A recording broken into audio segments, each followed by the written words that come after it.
welcome back to my YouTube channel. I am so excited that you guys are here, and I hope that you are having an absolutely fantastic morning, afternoon, or night, whatever it is for you, when this video finally reaches you. Today's video is an interesting one because we are diving into yet another Ouija board gone wrong experience.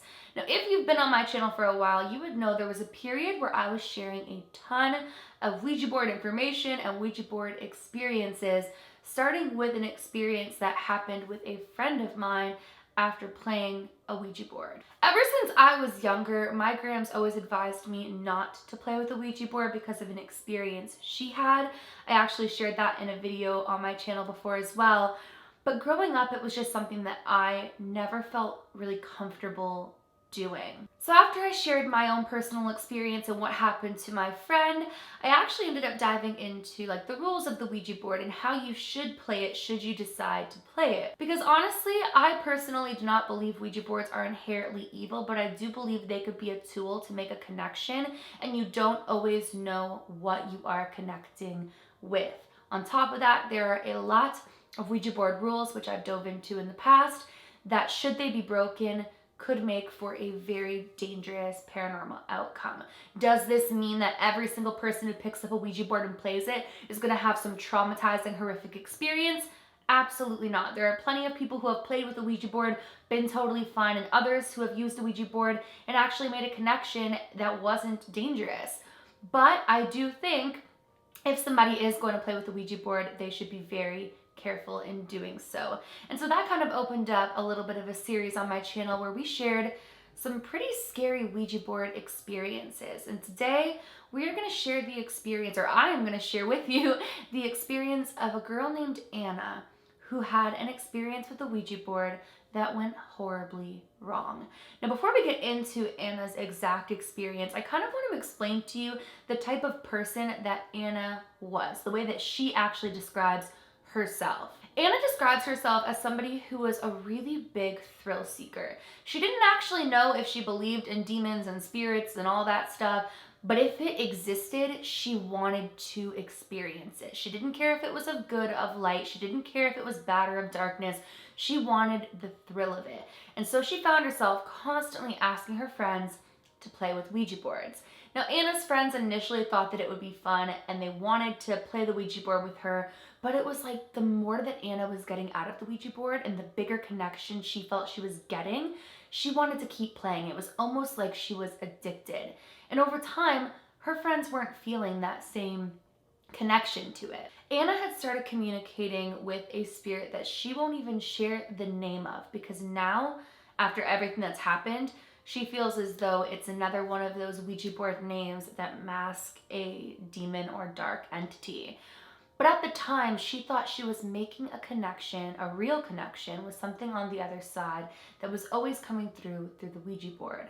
Now, Anna's friends not only were getting sick of constantly being asked to play with the Ouija board, but they were also starting to get a bad feeling about said spirit that Anna was communicating with. Anna said that she started looking into what it would look like for her to play with a Ouija board by herself. And actually, I've been thinking about doing a whole video on why people don't advise you to do that, because there's a number of reasons why they say you shouldn't play with a Ouija board on your own. But the one that Anna in particular read up on was the fact that it is believed it's the collective energy by those playing with the Ouija board that creates a stronger connection to the spirit realm. That it's almost as though everybody's energy collectively trying to channel something is what makes that veil even thinner for them to therefore reach a spirit. Anna said that one of the sites she stumbled upon said that while it's not advisable for said reason to play a Ouija board by yourself, if you believe in what you're trying to reach enough and you put skepticism to the side and open yourself up, you can make that connection. Now, the more that she dug into this, the more that she realized there were other sites that said this could be very dangerous because there's nobody else there to see if something is going wrong or to help you should something go wrong. But as I mentioned, Anna felt like what she was connecting with was a spirit that wasn't bad, that really connected with her. So Anna went out and bought a whole new Ouija board that she was going to make just her. She wasn't going to play with it with anybody else. Anna actually described herself playing this Ouija board as almost an addiction. Any chance she would get to speak to said entity, she would be there in her room trying to channel and connect with this entity. And this was something that she did for quite some time.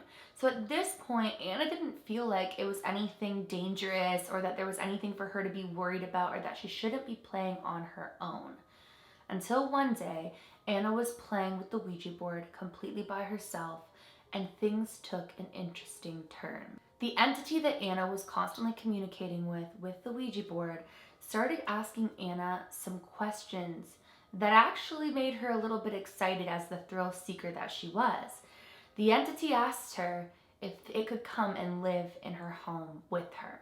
I guess it was spelling out that it really liked being with her, it liked her energy, and could it come and live with her? Demons require permission to enter.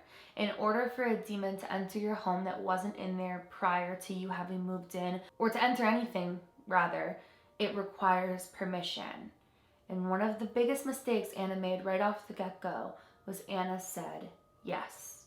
Yes, you may. So Anna tells this entity that yes, it has the permission to live with her, thinking that this was going to be such a cool experience. Remember, I told you, Anna is a thrill seeker. Anna doesn't even know if she fully believes in it. So to be making this connection with what she thinks is a spirit, or whatever she thought it was, that had a connection with her, this was exciting. She didn't think anything could go as horribly wrong as it was about to. But nearing the end of Anna closing out this particular session after she said yes, it started acting weird. She described it almost as though the planchette was moving in ways that Anna had never felt before. Anna said she was barely touching her fingers to the planchette, and it started moving in a figure 8 to every corner of the board, and really just in these weird movements and weird motions. So Anna just decided to close up the board and put it away because she started to feel kind of weird about the whole thing, forgetting to say goodbye. So now not only did Anna say yes to whatever she was communicating with, that it could come live in her home with her, not only did she play alone, but she also forgot to say goodbye, leaving the portal that she'd opened open. Now that night, Anna said that she slept totally fine.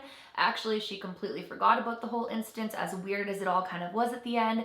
Keep in mind, she'd been playing with the Ouija board and speaking to whatever she thought she was talking to for quite some time. To her, this wasn't a scary thing. It's not like one of us going to a sleepover, playing with it, and then having that uneasy night. She'd had multiple nights of this. So that night, she slept fine. In fact, she kept going back to the Ouija board. But all of a sudden, it was like she didn't have that connection with what she did before. Anna said that in the days following letting that thing come live with her and following her not saying goodbye and closing out the board after all that stuff happened, it was like whatever she'd been talking to before didn't really care to talk to her anymore. She said she was trying to play by herself, but there was very little movement with the planchette. There was very little responses. It almost felt like forced to her, and it had never felt that way before. But what had happened was far darker than the entity not wanting to speak anymore. In the following days, Anna would start to have horrific nightmares, eventually turning into sleep paralysis. One night, Anna awoke completely paralyzed to an entity that she refuses to even describe on top of her, choking her. She said it felt like an eternity as this thing was hissing and just growling in her face. When she woke up, the feeling didn't go away. It wasn't a relief to her. Anna said she had never suffered from sleep paralysis in the past, and that anytime she'd woke up from a nightmare, that initial waking up relieved her. She was like, oh, it's just a nightmare. But after this, she felt like she was still stuck in that nightmare. The next day, as she went about her day, she noticed actual markings on her neck in the same place that she'd had that sleep paralysis encounter. Now, this would just be the beginning for Anna. Every single night, she would be tortured in one way or another, mentally or through sleep paralysis, through her dreams, through waking up to shadows in her room, for days and days following. One night in particular, Anna was having a dream where this entity that had come to her in the sleep paralysis was in her dream now. So she wasn't experiencing sleep paralysis. It was actually in her dream. And she asked the entity that she was seeing, "Who are you? Why are you doing this to me?" To which it replied, "You said I could live with you." And it was at that moment that Anna realized she'd perhaps let something out of the Ouija board. Anna went on to say that the months following that instance were horrible. Her finances deteriorated, her mental health deteriorated, she wasn't sleeping, she didn't want to eat, and she started to feel like this was beyond something wanting out of the Ouija board and more so something attacking her. She would wake up with bruises and scratches and just basically things out of a horror film. Like the things that Anna was describing that were happening to her were that out of a horror film. Anna said it would take months and multiple sessions to clear her and cleanse her of this entity, and to this day she still has to do things on the regular to keep her aura and her energy and her space cleared, because whatever she allowed in was of darkness. When I heard of this story, I had actual goosebumps. As I tell you guys all the time, when I read things or people share their experiences with me, I'm a very visual person, and I always try to apply things to my own experiences to try to gain an understanding of what that person went through. And I just thought it was too crazy not to share with you guys. Well, you guys, that is yet another Ouija board gone horribly wrong story.